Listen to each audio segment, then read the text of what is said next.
fellow members, I guess. New Year, January the 1st, December the 31st. How did it come about? Oh, they kept screwing it up. I mean, the Romans probably were the worst. They had a year that had 300 days in it. And so every so often they had to add days to catch up again. So the Gregorian year was sorted, where they got it pretty close, but they still had to add a leap year in because they were still not quite there. But what was it for was the main thing. Well, why do you have a celebration? Because it's the start of a year. And it goes back to pagan times, of course. Babylonians were probably one of the first. They celebrated barley. That's what they were celebrating, the planting of barley. And they obviously don't live in this part of the world because we can't do that. But they planted their barley, and that was a big celebration for the first. And the other thing was time, light, dark. And so all these people were looking at important things in their world. And the length of day, the length of night, and when they coincided, you had this situation where celebration.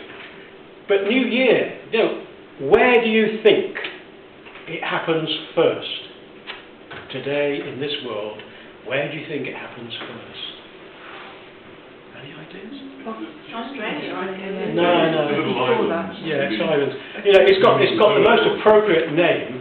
Christmas Island, or Kiribati. Kiribati is the proper name for it, but they were Christmas Islands. So that's pretty good. It arrives at 5 o'clock in the morning, the daylight as it comes up, and Kiribati was the first one to become the next year. So they're already next year when we're still in last year. So it's a great way of living.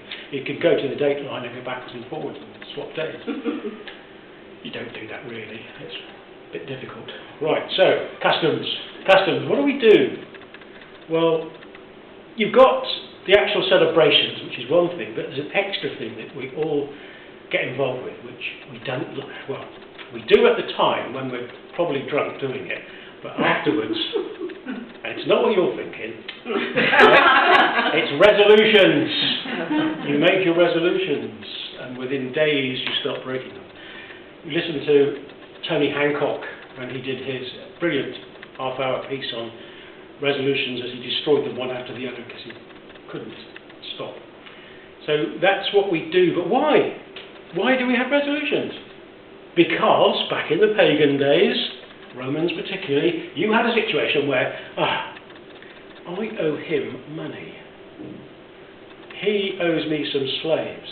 And so they'd make these written resolutions to pay or be paid items that had been owed through the year. And so that's how it all started, but they were doing it properly. Our resolutions are rubbish. I'm going to stop eating. Yeah, stop smoking, stop drinking, whatever, but stop working would be a great one, but I'm retired so I can. So let's go and look at some of the silly things that happen. Now, has anybody got a custom that happens where they were brought up or where they are now? Any customs? Anyone got a custom? First footing and those sorts of things? God, you are boring, aren't you? Yeah, really we are, yeah. Incredibly boring. Well, one of the best ones I came across was the ring ceremony, which was in the Peak District.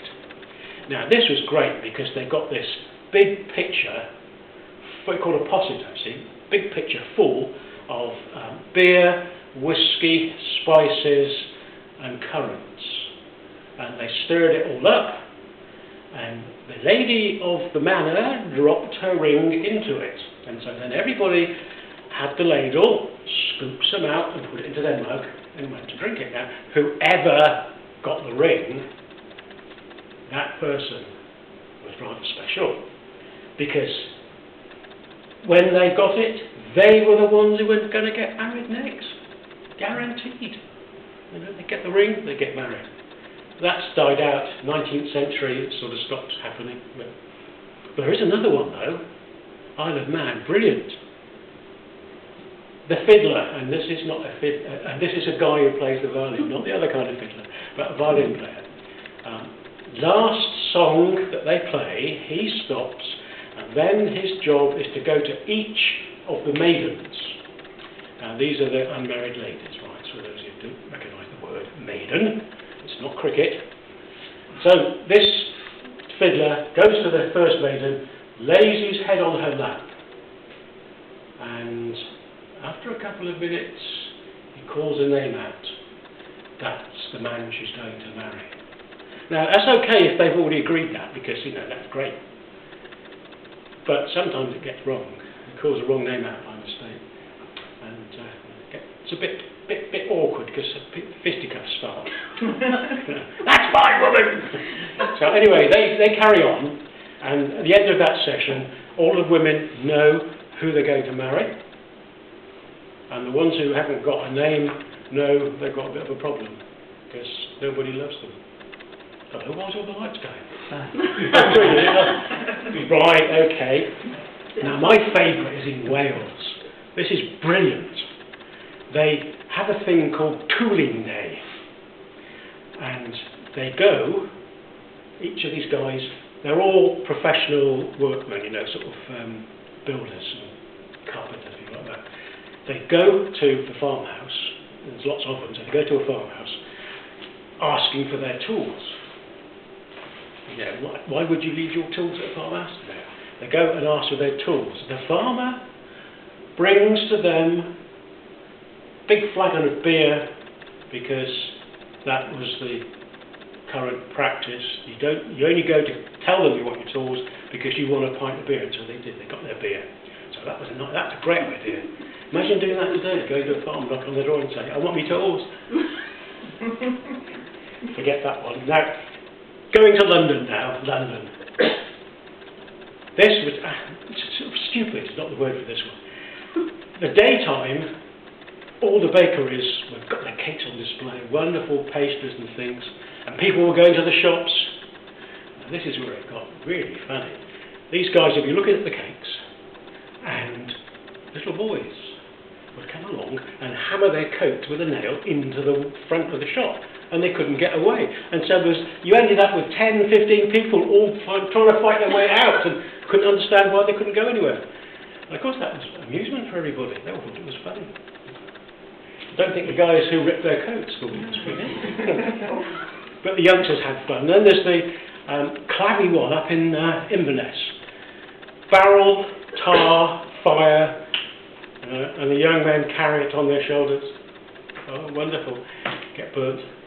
But they said, when they got the claddy back, they emptied it all out, big fire, and then when the fire went out, they grabbed all the embers and took them to their homes to keep out the demons and the witches. And Scotland, of course, has a problem with witches in those days. So those are some of the things that happen over the new year, and I bet there's going to be a lot more, because yeah, there's a lot more.